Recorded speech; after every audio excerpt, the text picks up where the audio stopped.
안녕하세요. 돈의 규칙이 완전히 바뀌어버린 시대입니다.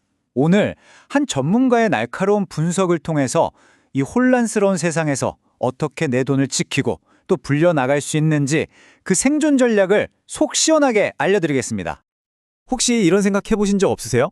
아니, 나만 빼고 다들 어떻게 저렇게 돈을 잘 벌지? 이런 기분 말이에요. 이런 상대적인 박탈감, 이 불안함, 도대체 어디서부터 시작된 걸까요? 오늘 그 뿌리부터 한번 제대로 파헤쳐 보겠습니다. 한 전문가가 아주 단호하게 경고를 합니다. 예전처럼 쉽게 돈 벌던 시대는 이제 끝났다는 거죠. 자, 그럼 우리는 이제 어떻게 해야 할까요? 오늘 이 이야기가 바로 그 새로운 시대를 헤쳐나갈 아주 구체적인 지도가 되어줄 겁니다.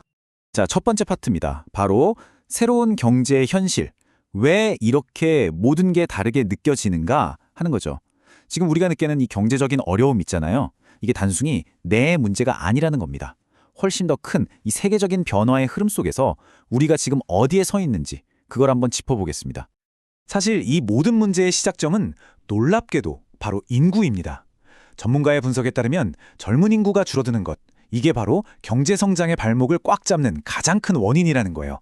생각해보세요. 1990년대 일본이 그랬고 2010년대 유럽이 똑같은 길을 걸었죠. 그 장기 침체의 길. 이제는 우리 대한민국이 그 길목에 본격적으로 들어섰다는 아주 중요한 신호입니다. 우리가 지난 한 40년 동안은요. 정말 특별한 시대를 살았던 겁니다. 세계화 덕분에 값싼 인력, 값싼 자원으로 물가가 안정된 그런 저물가 시대를 누렸죠. 그런데 그 시대가 이제 완전히 끝났다는 겁니다. 이제는요. 인플레이션, 그러니까 물가가 계속 오르는 게 그냥 기본값, 뉴 노멀이 된 세상에 우리가 살고 있다는 거죠. 자, 그럼 두 번째 파트로 넘어가 볼까요? 바로 현대금융의 함정입니다. 도대체 왜 요즘은 돈 모으기가 이렇게 힘든 건지, 우리도 모르는 사이에 우리를 방해하는 숨겨진 힘은 없는지 그 구조적인 문제들을 한번 들여다보겠습니다.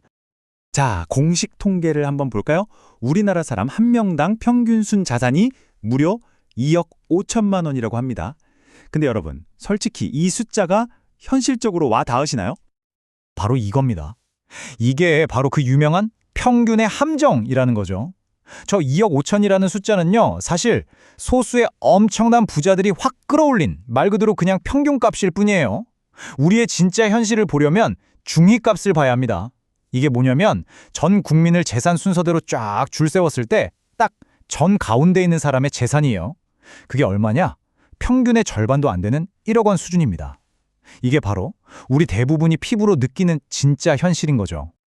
이게 정말 무서운 건데요. 지금부터 이 사이클이 어떻게 젊은 세대를 빚의 굴레로 밀어넣었는지 한번 잘 보세요.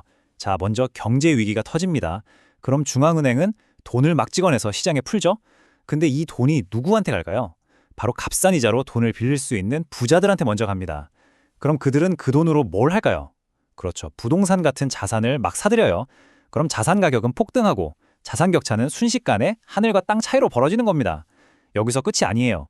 정부는 또 돈이 없으니까 미래 세대가 낼 세금을 미리 당겨서 쓰고 이 모든 부담이 결국 누구에게 돌아가느냐? 바로 청년층의 그 어마어마한 변동금리 대출로 이어지는 겁니다. 정말 답답한 구조죠. 자, 문제점 진단은 여기까지 하고요. 이제부터가 진짜 중요합니다.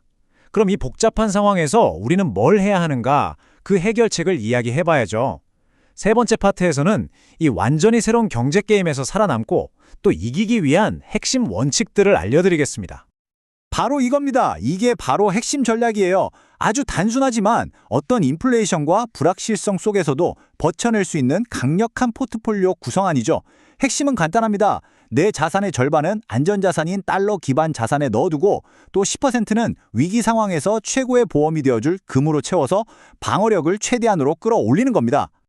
여기서 인플레이션 해지라는 말이 나오는데요. 어려운 말이 아닙니다. 그냥 돈의 가치가 계속 떨어지니까 그에 맞춰서 내 자산의 가치, 즉 구매력을 지켜주는 투자를 말하는 거예요.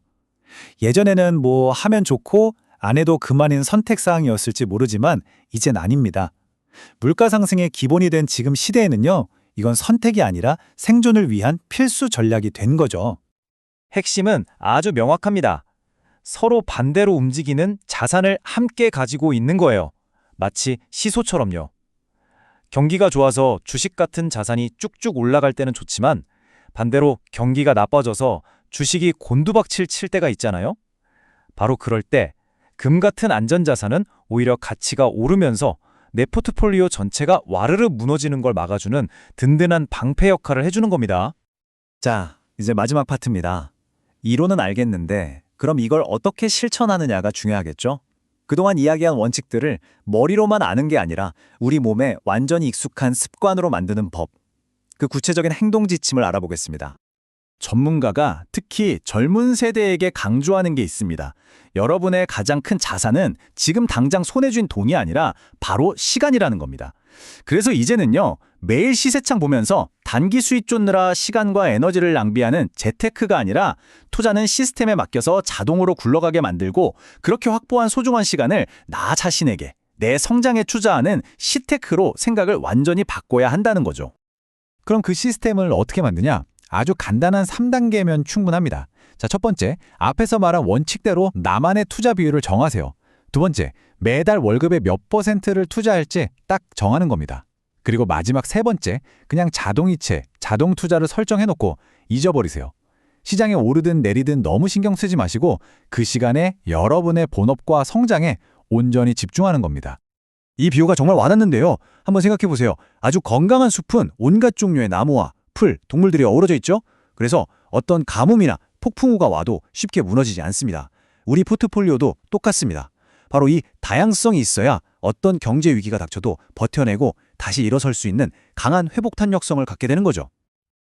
자, 오늘 이야기의 가장 핵심적인 메시지를 한 문장으로 요약하면 이겁니다. 우리의 목표는 빨리 부자가 되는 게 아니에요. 그보다는 확실하게 부자가 될 수 있는 시스템을 만드는 것.